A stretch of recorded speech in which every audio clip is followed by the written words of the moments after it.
ఏదైతే ఇందిరమ్మ చీర గురించి చాలా వరకు గ్రామాలలో కొంతమేరకు ఇచ్చారు. మరి పట్టణాల్లో ఏం అడుగుతున్నారా మీ డివిజన్ మహిళలు? ఎందుకంటే మహిళలకి ప్రీతికరమైనవి చీరలు.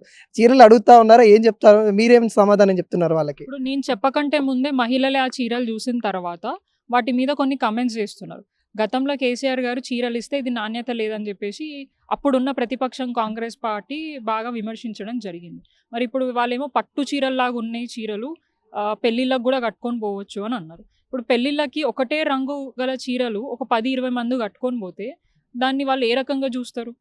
సరే, మనం జనరల్‌గా ట్విన్స్ లాగా ఒకళ్ళు వేసుకున్నామంటే దానికొక క్లారిటీ ఉంటది. కానీ వాళ్ళు అట్లా గ్రూప్‌గా ఒక 10-20 మంది ఒకటే కలర్ శారీ కట్టుకొని పోతే వాళ్ళని ఏ రకంగా ట్రీట్ చేస్తారనేది మహిళలే దాని గురించి చెప్పడం జరుగుతుంది. అంటే బ్యాండోల్లాగా చూస్తారు, లేదంటే అక్కడ క్యాటరింగ్ చేసే వాళ్ళలాగా చూస్తారు, లేదంటే ఇట్లా ఒక చిన్న చూపులాగా అయిపోతుంది. పట్టు చీరలన్నారు, చీరలు మరి పట్టు చీరలలో ఒకటే కలర్ ఉంటదా? వివిధ కలర్‌లుంటాయి. గతంలో కేసీఆర్ గారు బతుకమ్మ చీర అని ఇచ్చిండ్రు. ఇందిరమ్మ చీర అని ఇయ్యలే. అంటే ఆయన పేరు పెట్టుకొని, ఇంకెవరిదో వారి కుటుంబ సభ్యుల పేర్లు పెట్టుకొని ఎక్కడ కూడా స్కీమ్స్ అనేది ఆయన ఎక్కడ ఇంప్లిమెంట్ చేయలే. ఏదైనా స్కీమ్ ఉంది కేసీఆర్ గారి పేరుతోనంటే అది కేసీఆర్ గారి కిట్. అది మాత్రమే తప్ప ఏ పేరు కూడా ఆయన కుటుంబ సభ్యులకి సంబంధించింది గానీ ఏది కూడా పెట్టలేదు. కానీ ఇక్కడ రాజకీయంగా ఇందిరమ్మ ఇల్లు, ఇందిరమ్మ క్యాంటీన్, ఇందిరమ్మ చీర అని చెప్పేసి పేర్లు మార్పిడే కనిపిస్తుంది గానీ నిజంగా అభివృద్ధి ప్రజలకి అందుతుందా అనేది అయితే లేదు. ప్లస్ మొన్నటిదాకా మనకి సర్పంచ్ ఎలక్షన్లు ఉండే కాబట్టి ఆ మాత్రం చీరలైనా వాళ్ళు ఇవ్వడం జరిగింది. ఎలక్షన్ల ముందు ఆ చీరలు కట్టుకొని ఓట్లు వేయడానికి పోవాలా, ఆ చీరలు కట్టుకొని వాళ్ళ మీటింగ్‌లలోకి రావాలా, ఆ చీరలు కట్టుకొని వాళ్ళకి ప్రచారాలు చేయాలి. హైదరాబాద్ ఎలక్షన్స్ వస్తాయి కానీ చీరలు పంచరు. ఇప్పుడు దాకా అంతే కదా.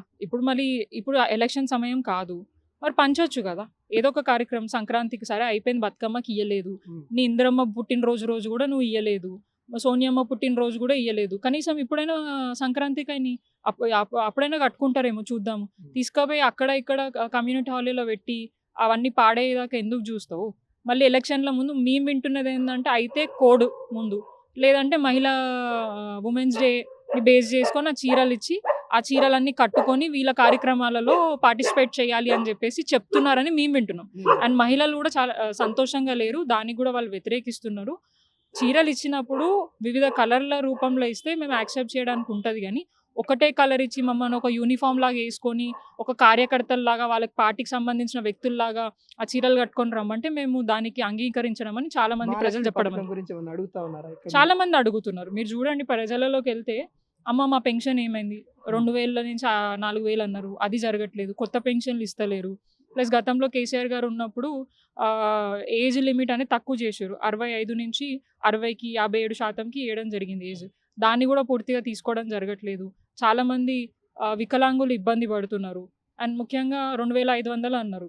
ఎట్లా వీళ్ళకి ఇస్తే మహిళలకి మెయిన్గా నువ్వు చెప్పిన అంశాలే కదా, తులం బంగారం, 2500 స్కూటీలు, పెన్షన్లు, ఇవే చెప్పుకొని మహిళల ఓట్లు తీసుకున్నావు కదా. మరి ఇస్తా అన్న ఇవన్నీ కూడా 2 ఏళ్ల నుంచి ఇవ్వట్లేదు. ఒకవేళ ఇచ్చిన ఇప్పుడు నెక్స్ట్ మంతో ఇస్తే ఆ ఒక్క మంతే ఇస్తావా, 2 ఏళ్ల నుంచి ఎగ్గొట్టిన పైసలు కూడా ఒకటేసారి ఇస్తావా? ఆ క్లారిటీ కూడా ప్రభుత్వం ఇవ్వాలని చెప్పి మేము కోరుకుంటున్నాం.